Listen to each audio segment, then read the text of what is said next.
had just run a mass casualty exercise. For a moment just like this, the Army does not want these moments to happen, but it stands ready when necessary to act and care for those when it does. The Army this year is 250 years old. That is 1 year older than this nation itself.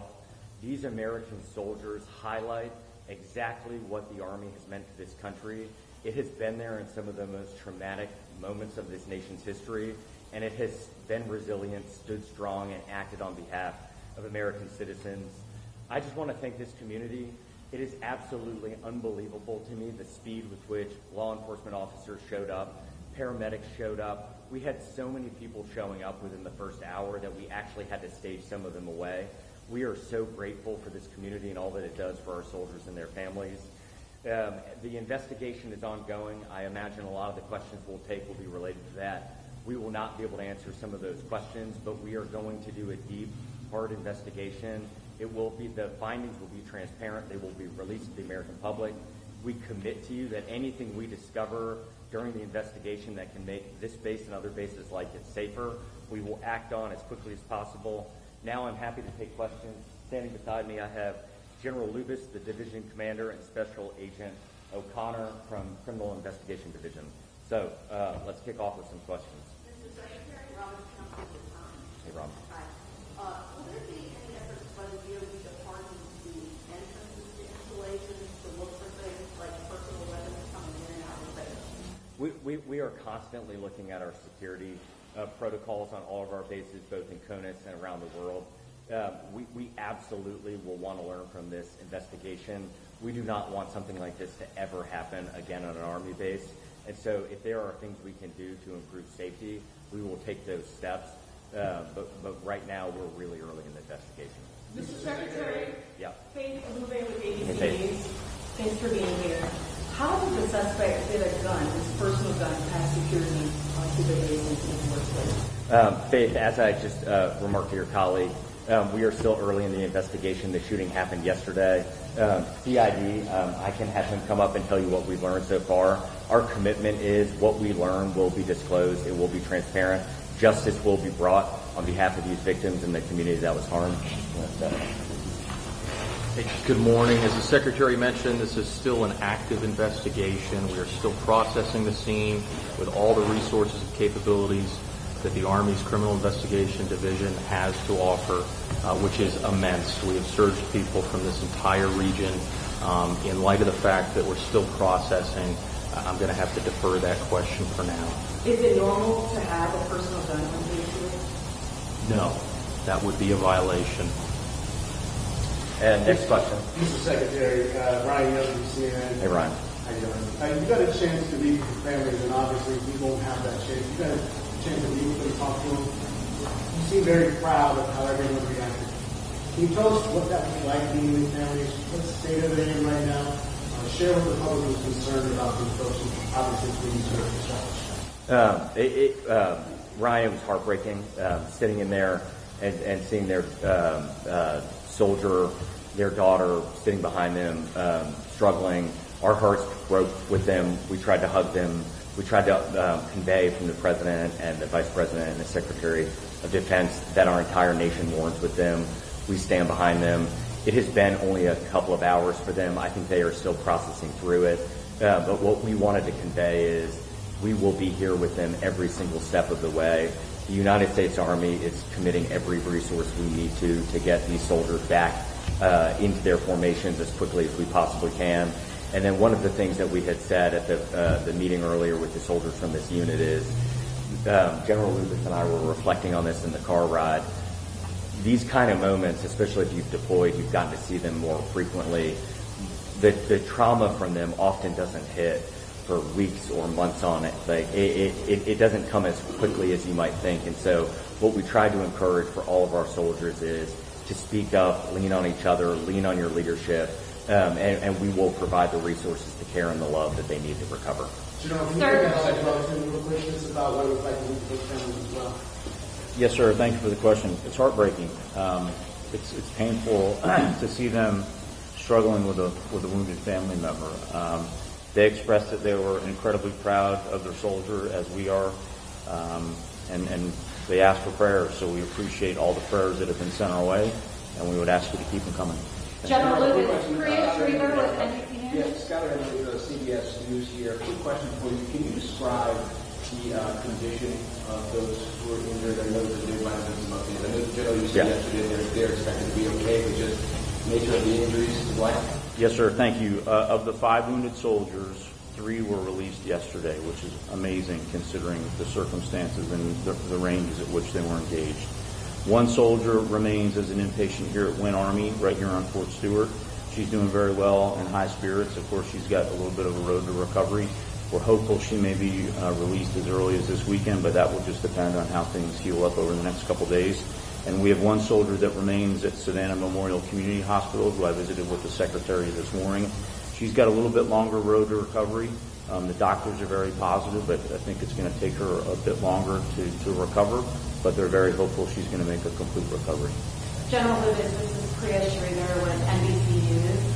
I know you guys are prepared for scenarios like this when you go to war zones or on combat deployments, but have you gotten an opportunity to speak to some of the soldiers in this unit about how they're processing that this attack occurred from one of their own, and how are you processing that as a leader? Yeah, I think we train for this on the battlefield, and it's a different situation when it happens on an installation with one of your own.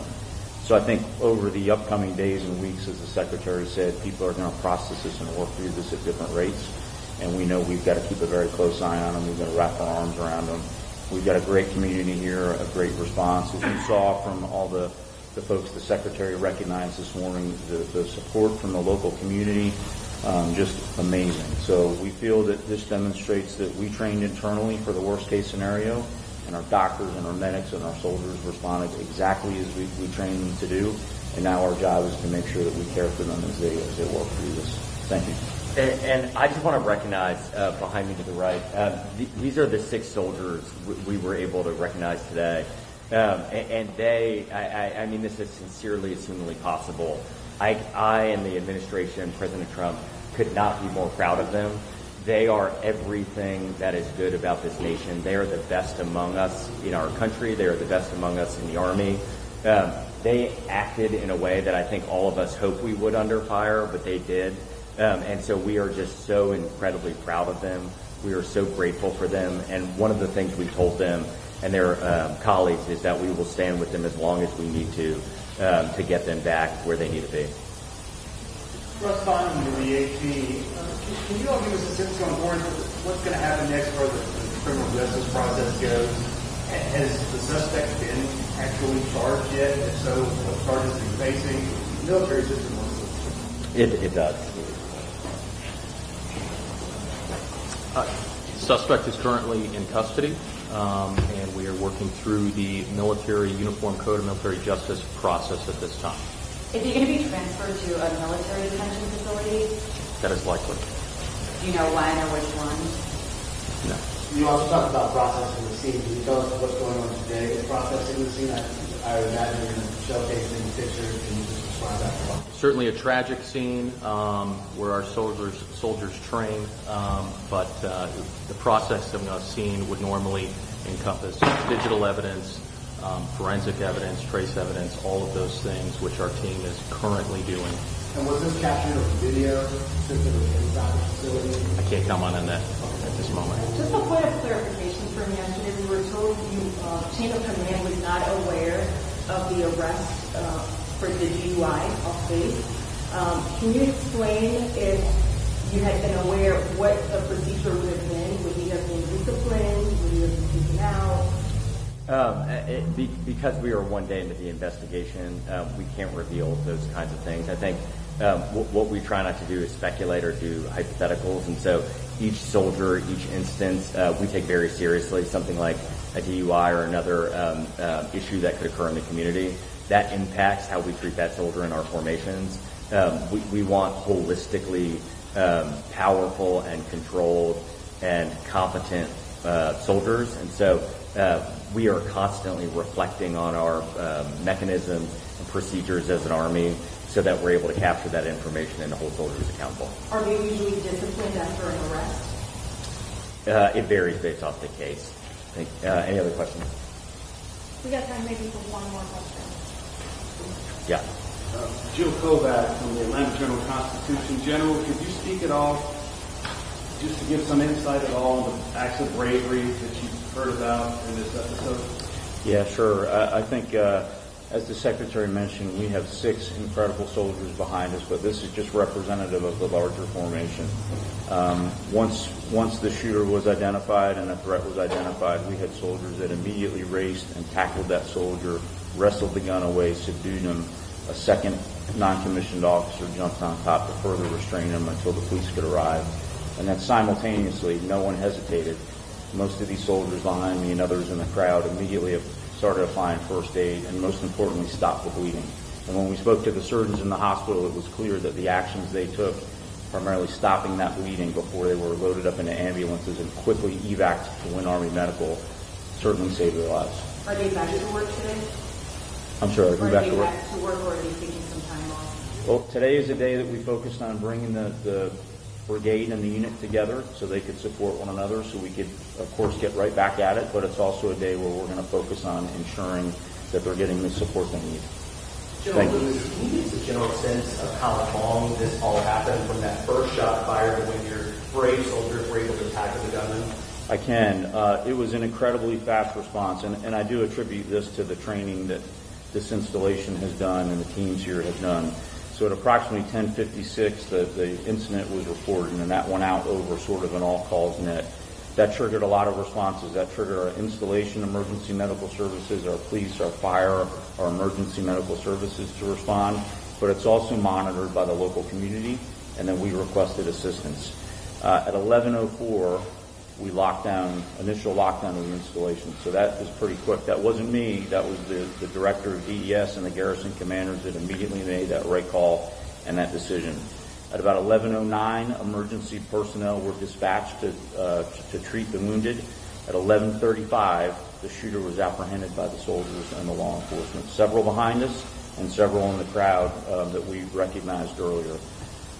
So really what that means, we had about 13 minutes after that first report, we already had people, ambulances, fire, fish and game, military police responded and were on the scene. And then we had local support from the amazing community here. We had the first SWAT team arrive from off post within 20 minutes on site, which is truly incredible. So we're incredibly grateful for the support from the community. I'm incredible for our leadership that trained our soldiers to react this way. And then, as the Secretary said, we're incredibly proud of the soldiers themselves. Thank you. Unfortunately, that is all the time that we have. Thank you guys for coming. We are going to stand by. I think we have some time that we can talk to the soldiers, but unfortunately, that's the time that we'll have with the Secretary and with General Lubas. Thank you for coming. We're grateful for all of you.